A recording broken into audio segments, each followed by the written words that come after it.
Bonjour à toutes et à tous, j'espère que vous allez bien, que vous avez passé une bonne semaine et un bon week-end. On se retrouve aujourd'hui pour le point trading hebdomadaire, comme d'habitude. Donc voilà, faut savoir que maintenant je vais être vraiment plus régulier par rapport à ça. Je me suis entouré d'une personne très compétente en montage vidéo et qui va m'épauler, qui va m'aider pour que tout sorte en temps et en heure et de façon régulière. Donc ça va me permettre de proposer plus de contenu et de façon vraiment plus régulière.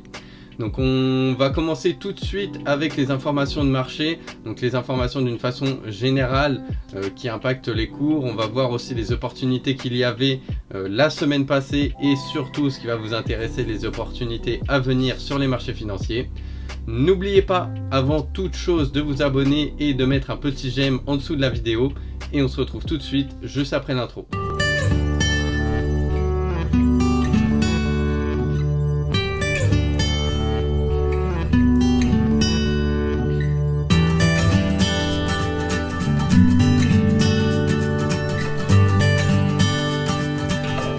Premier point important au niveau des infos, c'est ce qui impacte le plus les marchés, c'est l'inflation.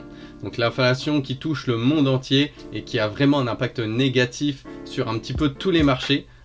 Pour contrer cela, on a la BCE, donc la Banque Centrale Européenne, qui a annoncé qu'elle allait remonter les taux d'intérêt directeur au mois de juillet. Une hausse prévue de 0,20, ce qui ce qui a pour but en tout cas de contrer l'inflation. On augmente les taux. Il faut savoir que augmenter les taux, c'est aussi mauvais pour les indices. Donc on va se retrouver en attendant avec deux mauvais éléments. L'inflation qui fait descendre les indices, plus la rehausse des taux. Donc là c'est un petit peu le serpent qui se mord la queue. Et c'est vrai qu'en attendant que ça fasse vraiment effet et que ça ait un impact positif, on va se retrouver avec une hausse des taux d'un côté et de l'autre côté l'inflation et donc deux mauvais éléments qui plombent un petit peu les marchés.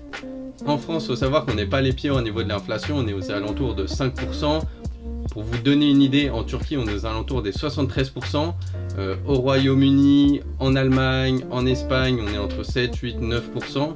Donc voilà, il y a vraiment des endroits où c'est pire que nous, mais à notre échelle, on le sent quand même de toute façon.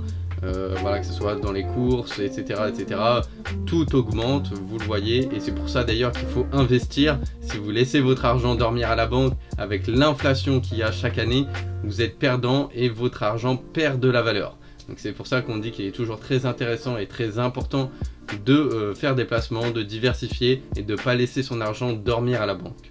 Du côté des Américains, donc notamment ce qui impacte le Dow Jones, le SP500, etc. Donc les Américains ont décidé d'augmenter les taux. Donc comme vous l'avez peut-être vu précédemment dans les autres vidéos, ils ont commencé bien avant nous. On a un petit peu de retard sur eux. Ils ont commencé à augmenter les taux avant nous.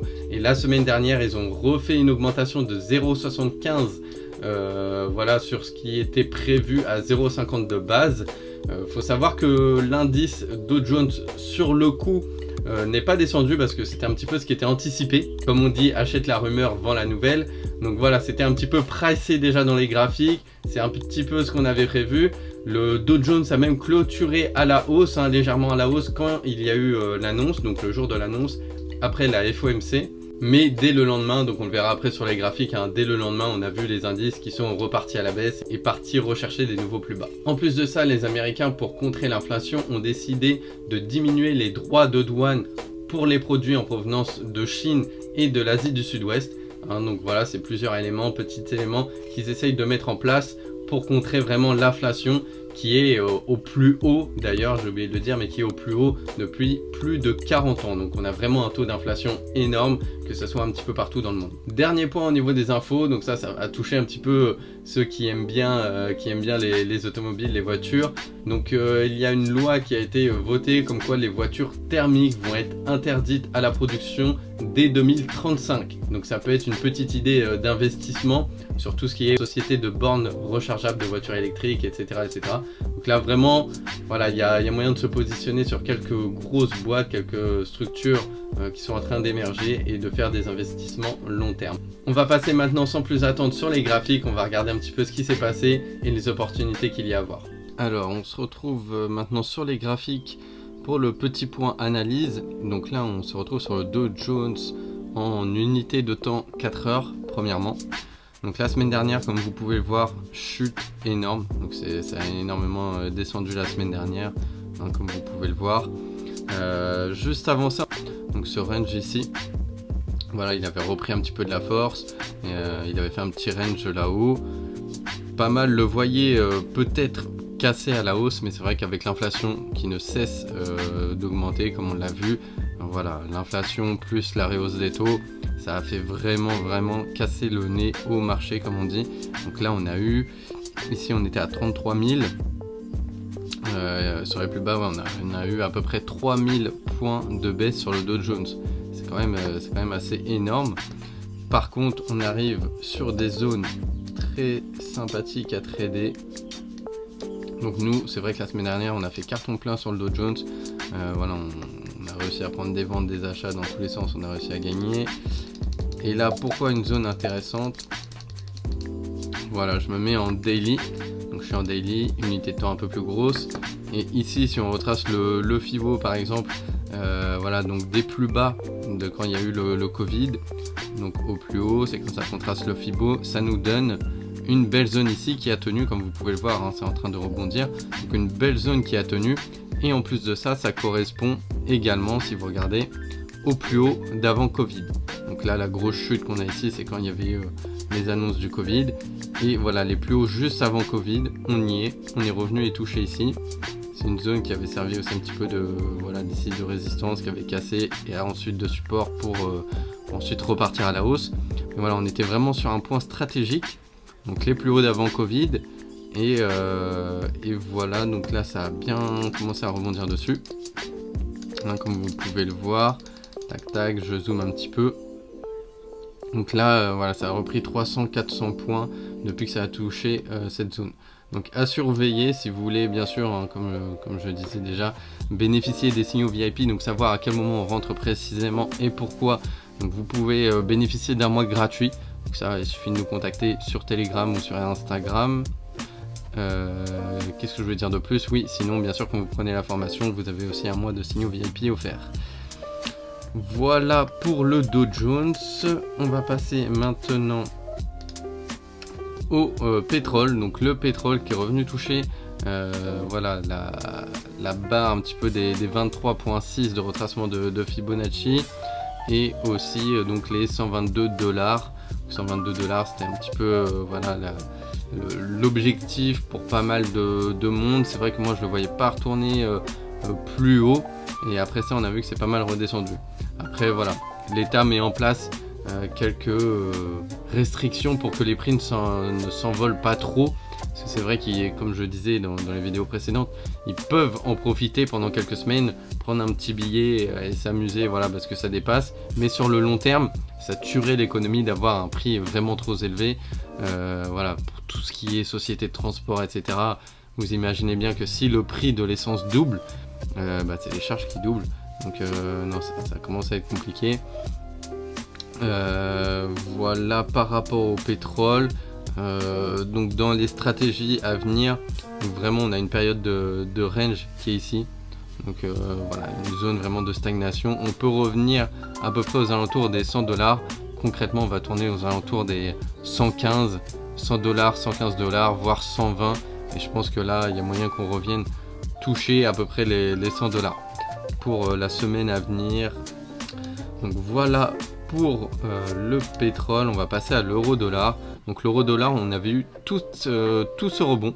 Tout ce rebond, on l'avait eu magnifiquement bien. Hein, donc ça, c'était envoyé dans le groupe Telegram VIP et même en gratuit. Celui-là, j'avais même envoyé dans le gratuit. Et on a eu exactement toute la hausse. Après, bien sûr, c'est revenu descendre. Voilà, après une petite période de range qui était sympathique ici. Hein, on voit une belle résistance, une belle zone de support. Et après voilà, ça avait recassé la baisse avec toutes les mauvaises infos qu'on ne cesse de répéter. Tac, alors non, j'ai mis vertical, ligne horizontale. Donc là vous pouvez le voir, si je mets sur une période de temps un petit peu plus petite, en 4 heures. Donc vous voyez, cette zone elle faisait vraiment office de résistance. Hein, donc là j'ai tracé un trait, mais c'est plutôt une zone, hein, parce qu'on n'est pas au point près. Tout ça, ça faisait office de résistance. Ici, deux supports. Et après voilà, ça a cassé, tac, on est revenu en bas. Donc ça c'est une des formules qu'on voit aussi pendant le cours, je vous la donne gratuitement. Donc là vous voyez, on a le range, donc le range, support, résistance. Et en fait, si on prend la différence entre le support et la résistance en nombre de points et qu'on le décuple en dessous, voilà, quand il y a cassure, donc la cassure par le bas, donc on le décuple en dessous. Et en TP1, on pouvait avoir l'écart entre le support et la résistance. Voilà, donc petite astuce trading pour trader les supports résistance. Une fois qu'il y a cassure, en TP1, on se peut mettre en objectif l'écart qu'il y a entre le support et la résistance, le nombre de points. Si on le dédouble en dessous quand il y a cassure, ça nous donne un premier objectif. Voilà, c'est cadeau, petite astuce. Donc voilà pour l'euro-dollar. Ensuite de ça, donc là il est revenu toucher la même zone, au point près, vraiment au point près, et après encore une fois rebondir fortement. Donc là voilà, il y avait encore un bel achat à faire. Qu'est-ce que je voulais voir d'autre? Il restait le gold. Donc le gold, l'or, là je me mets tac, en H4, et lui il était aussi il est toujours d'ailleurs très sympa à trader. Donc l'or, faut savoir que c'est vraiment quelque chose qui respecte vraiment ses zones, c'est pour ça que j'aime bien le trader. Et là voilà, support, résistance, voilà, il fait que ça entre deux. Ici il est venu toucher une autre zone de support à moi, il s'est arrêté pile dessus, quasiment au point près, pour ensuite venir rebondir. Tac, il a corrigé, il s'est arrêté sur une zone de support, comme vous pouvez le voir, et après il a rebondi un petit peu. Donc vraiment, l'or il est très sympa à trader, il respecte tout ce qu'on trace graphiquement. Donc là il y a des choses magnifiques, comme on peut le voir en leçon, je vais pas donner les astuces. Si vous en voulez plus, voilà, rejoignez-nous sur le groupe gratuit, sur le groupe VIP, vous prenez la formation, mais c'est vrai qu'au niveau des signaux, c'était magnifique, c'était magnifique. Donc voilà, on a fait un petit peu le tour au niveau graphique. Et voilà, donc je vous laisse nous rejoindre pour plus d'informations et pour les entrées détaillées. Voilà pour le point trading hebdo. N'oubliez pas, si vous voulez rejoindre nos groupes Telegram, donc il y a le groupe gratuit où vous pouvez interagir avec nous, où tout le monde discute, et il y a aussi le groupe VIP où là il y a vraiment les signaux VIP, tous les signaux envoyés, donc ça vous permet de suivre nos positions en temps réel, de les copier et de venir encaisser avec nous. Donc ça c'est vraiment le but. À côté de ça, il y a toujours la formation Day Trader qui vous permet de devenir un trader rentable et autonome. C'est vraiment le but de cette formation. Elle se base sur mes 10 années d'expérience dans le trading et mes 5 années en tant que formateur. Et voilà, vraiment tout a été axé. Vous êtes accompagné de A à Z tout au long de votre formation et même après. Donc il y a du coaching personnalisé et on vous apprend à devenir un trader rentable et autonome. Donc voilà, je vous mets tous les liens dans la description. N'oubliez pas de vous abonner et de mettre un petit like. Et on se retrouve la semaine prochaine pour le prochain point hebdo.